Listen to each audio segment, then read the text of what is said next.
Ashwani Music presents.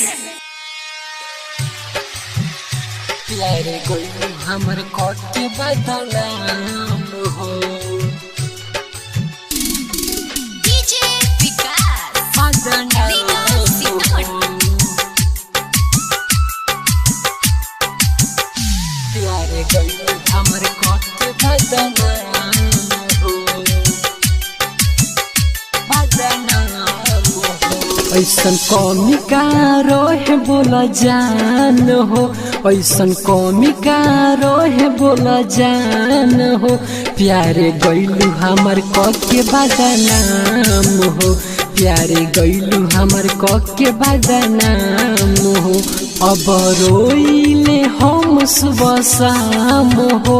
अब रोइले हम सुबह शाम हो प्यारे गैलू हमर के बदनाम हो प्यारे गैलू हमर के बदनाम हो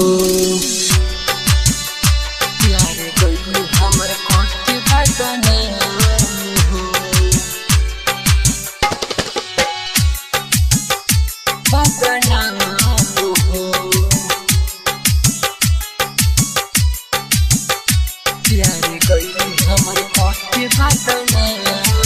हो जान से भी ज्यादा तो के मानत रही देबू ऐसन दौरत कबू जानत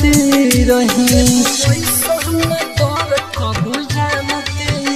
जान से भी ज्यादा तो के मानत रही देबू ऐसन दौरत कबू जानत रही जैबू ससुर जैब हम समसान हो जैबू ससुर जैब हम समसान हो प्यारे गैलू हमर के बदनाम हो प्यारे गैलू हमर के बदनाम हो प्यारे गैलू हमर के बदनाम हो Presented by Albina Recording Studio, Simrao. प्यारे गैलू हमर के बदनाम हो कोहे राइटर रबिया कितनी लेस हो सोची सोची बार भइनी हम बेहोश हो कोहे राइटर रबिया कितनी लेस हो सोची सोची बार भइनी हम बेहोश हो